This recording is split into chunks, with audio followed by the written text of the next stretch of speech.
In this video, we'll explore racial development and world building, uncovering why physical attributes lay the foundation for a race and how cultural elements define the essence of each new creation. Hey everyone, my name is Sasha and I've been crafting stories on worlds for more than 20 years now. This video is part of my ongoing deep dive into the realms of storytelling, world building, and fantasy writing. Today, we'll explore the initial steps in creating races, analyze the impact of language and communication on racial identity, and unravel the complexities of racial traits and origins. Diving into the creation of races for your world-building project is an exciting journey that, based on my experience, should begin with their physical attributes. The why behind focusing on these elements first lies in their fundamental role in shaping a race's evolutionary path and their interactions with the environment. Physical attributes are the initial expressions of a race's adaptation to their surroundings, determining how a race survives and thrives. This initial layer of physicality is critical as it lays the groundwork for the more complex aspects of culture, society, and history. Let's start by envisioning a new race for your world. Picture their physical characteristics, the color and texture of their skin, the shape of their eyes, the structure of their limbs. For instance, if you're designing a race adapted to dense forests, you might envision them with green or brown skin tones for camouflage, wide eyes for enhanced vision in dimly lit environments, and slender, agile fingers ideal for climbing. These physical features play a pivotal role in how your race interacts with their environment. In the case of our forest-dwelling race, their skin tone allows them to blend seamlessly into the foliage, a crucial adaptation for hunting or evading predators. And their adept climbing skills could lead to treetop living, offering safety and a unique perspective on their world. The impact of these physical attributes extends beyond mere survival though. They shape cultural practices and societal roles. Our hypothetical forest race, for example, might develop a society that values stealth and agility, with traditions and skills centered around these attributes. But let's delve deeper. How do these attributes adapt to specific climate conditions or ecosystem challenges? In areas of the forest that are swampy, individuals might evolve webbed toes aiding in swimming, or in colder regions they might grow thicker fur to insulate against the cold. Such diversity within the race adds layers to their society. Variances in abilities, such as some being better climbers and others more adept swimmers, can influence social hierarchy and roles. Perhaps climbers hold esteemed positions, while swimmers are vital in resource gathering, each group valued for their unique skills. Beyond the obvious physical features, think about unique biological adaptations. Perhaps they have a specialized circulatory system to support a tree-dwelling lifestyle, efficiently pumping blood even in upside-down positions. We shouldn't forget about the lifespan and aging process of your race either, which can significantly influence their worldview. A shorter lifespan in a perilous environment might foster a society focused on the present, while a longer lifespan could lead to a deep-rooted connection with their history and traditions. We should also look into physical abilities such as strength, endurance, and agility that define their role in the ecosystem and society. Are they natural hunters, skilled foragers, or have they adapted to a unique ecological niche? These roles will dictate the values and structures of their society. Lastly, vulnerabilities and challenges bring depth and relatability to your race. Perhaps they face a specific disease or have natural predators. These weaknesses introduce elements of conflict and resilience, offering rich narrative possibilities. Now, if you found anything useful in the video so far, please consider giving it a like to help me grow this channel. Thank you. Having explored the foundational physical attributes, we now shift our focus to racial traits. These traits encompass a wider range of characteristics, from inherent abilities to deep-rooted psychological tendencies.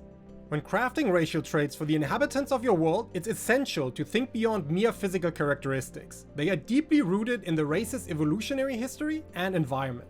Consider a race residing in treacherous terrains like high-altitude mountains or deep underground caverns. Their traits might include exceptionally agility to navigate these challenging environments, or a heightened sense of direction to prevent getting lost in labyrinthine caves. Delving into sensory adaptations, imagine a race that evolved in dense, mist-covered forests. They might have developed an acute sense of hearing to detect the slightest rustle of leaves, vital for hunting or evading predators. This heightened auditory sense could also influence their communication, with their language incorporating nuanced tonal variations, almost musical in nature. Another fascinating area is developing racial traits in response to the magic in your world. Imagine magic is a tangible force in your environment. In that case, a race might evolve with a natural affinity to harness this magic, maybe in the form of innate spellcasting abilities or an intrinsic understanding of arcane symbols. This connection to magic could be central to their cultural identity, influencing everything from their education system to their societal hierarchy. Bioluminescence is another intriguing trait for races living in perpetual darkness, such as deep underwater or in subterranean realms. This feature could serve as a means of communication, attraction, or even intimidation. Imagine ceremonies where patterns of light play a crucial role, or courtship rituals where bioluminescence is key to finding a partner. In terms of psychological traits, consider a race with a collective memory, where memories are shared and passed down through generations. This trait could create a deeply interconnected society where individual experiences contribute to a communal pool of knowledge and wisdom.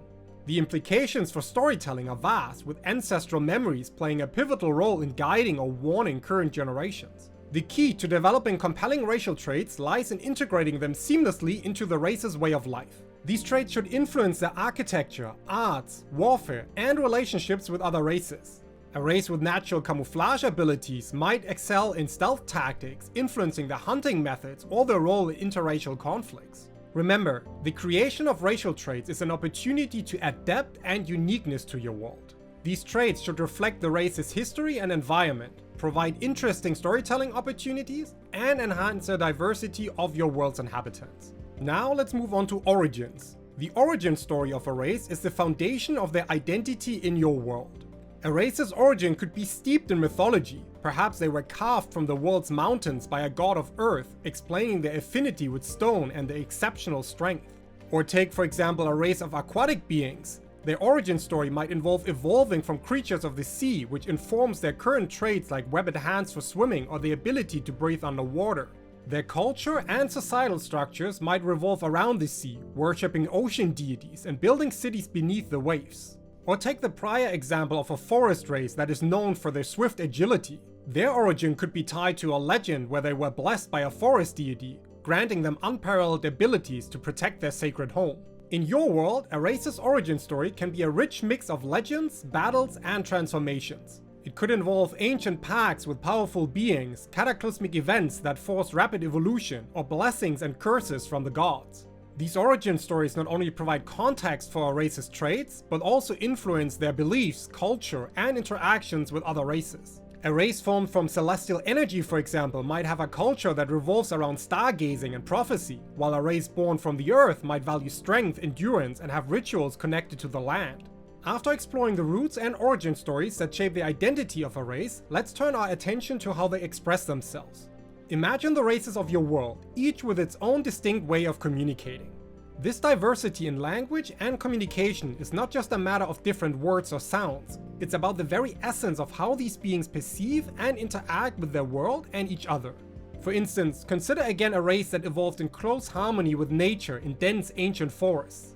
Their language might be intertwined with natural sounds using a range of whistles, clicks, or rustling noises that mimic the ambient sounds of their environment. This form of communication, deeply rooted in their surroundings, enables them to convey messages without attracting unwanted attention from predators or enemies. Next then, think about a race that developed in a harsh, windy desert environment. Their spoken language might be short, clipped, and highly efficient, designed to be heard over howling winds. They might also have developed an elaborate system of hand signals or gestures, enabling them to communicate at a distance during sandstorms or in situations where verbal communication isn't feasible.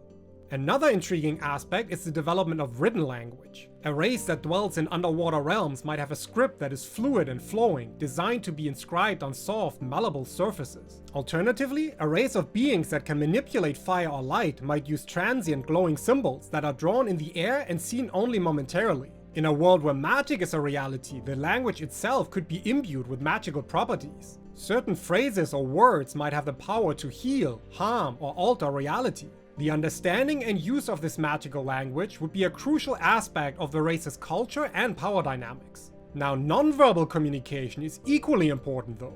A race with a strong telepathic ability, for example, might rely less on spoken language and more on the direct transmission of thoughts and emotions. This form of communication could lead to a society where deception is virtually impossible, profoundly affecting their social interactions and legal systems. Cultural aspects also heavily influence communication. Rituals, social norms, and hierarchical structures can all dictate not just what is communicated, but how. A race with a strict hierarchical society might have different forms and levels of language, with certain words or styles of speech reserved for the elite or the ruling class. In building the languages and communication methods of your races, consider how they enhance the race's identity and influence the interaction with others. How do they trade, negotiate, or engage in diplomacy with races whose communication methods are vastly different? These differences can lead to misunderstandings, conflicts, or alliances, all of which add richness and depth to your world's narrative. Now, it is important to emphasize that unless you have the necessary skills and the desire to do so, you do not have to develop fully functional languages yourself. The crucial part here is to understand the nuances of how the race communicates internally and externally, and how that might affect the dynamics of your world. The next vital aspect in world building is understanding the basic cultural elements of your race. This is where we transition from physical elements and language to the foundational societal structures that define a race's way of life. It's about painting a picture of their everyday existence, their norms, and their intrinsic values. Start by envisioning the typical day for an individual from your race. What are their routines like? For example, a race accustomed to living in towering tree cities might start their day with an ascent to the treetops to greet the sunrise, a communal act that strengthens their connection to nature and each other. Next, reflect on family and community structures. Are they matriarchal or patriarchal societies? Do they live in close-knit family units or more communal groupings? For instance, a race living in a harsh, resource-scarce environment might have developed a strong communal culture where resources are shared and survival is a collective effort. After this, consider their approach to education and knowledge. Is knowledge passed down orally or in written texts? Are there formal institutions for learning, or is education a part of daily life and work? A race with a rich oral tradition might have storytellers or elders who are revered as keepers of wisdom. Their stories and lessons are a vital part of the cultural fabric. Examine also the economic systems. How do they trade, and what are their valued commodities? A race with a deep connection to the sea might value pearls or rare sea minerals, the economy centered around oceanic expeditions and trade. We shouldn't forget about their approach to governance and law either. Is there a central ruler, a council, or a more democratic system? How are disputes settled? A race that values harmony with nature might have a council of elders who settle disputes through meditation and consensus, avoiding conflict and strife. Consider also their religious beliefs and spiritual practices. Are they monotheistic, polytheistic, or perhaps atheistic? How do these beliefs influence their daily life and decision making? A race with a strong belief in the cyclical nature of life might have rituals and festivals that celebrate the changing seasons, births, and deaths, seeing them all as a part of a continuous natural cycle. Lastly, think about their recreational activities. What do they do for fun and relaxation? A race with a love for storytelling might have vibrant festivals where tales are shared, dances are performed, and communal bonds are strengthened. By weaving such basic cultural elements into your race, you create a more immersive and believable world. These elements help in forming a clearer picture of how each race interacts within their own community and with others, setting the stage for a richly diverse world where different cultures clash, merge, and evolve. Now, an important part of creating a race is finding a name for it. For more about this topic, including my unique essence naming method, check out the video at the top. Thank you for watching, and don't forget to subscribe to the channel for more content like this. Have a great day, and see you in the next one.